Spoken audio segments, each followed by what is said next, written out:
लोग उसे बस किसी तरह मारना चाहते थे। ये बदरिया जो कभी किसी का समोसा तो कभी किसी की रोटी चुरा लेती थी, क्योंकि उसके भूखे बच्चे उसका इंतजार करते थे। एक दिन बदरिया किसी के घर से संतरा चुरा लेती है। तभी ये आदमी बदरिया को पकड़कर उबलते हुए तेल में डाल देता है। बदरिया बेचारी तड़पते हुए भागती है। इधर बदरिया का पति किसी की परवाह नहीं करता था। बदरिया जो चुरा कर लाती वो खा लेता और बस दिन भर सिगरेट पीता रहता था। लेकिन आज बदरिया कुछ चुरा नहीं पाई, तो बदरिया का पति उसको बुरी तरह मारता है और फिर खौलता हुआ गर्म पानी डाल देता है। बदरिया बेचारी बिलबिला जाती है।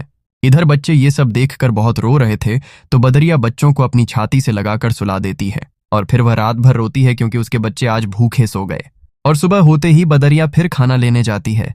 तभी उसका सिगरेट बाज पति उसके एक बच्चा को बाजार ले जाकर मांस की दुकान पर बेच देता है। इधर जब बदरिया घर आती है तो एक बच्चा कम देखकर घबरा जाती है। बच्चे रोते हुए माँ को सब बता देते हैं। माँ दौड़ते हुए मांस की दुकान पर आती है, लेकिन बच्चा अब नहीं था।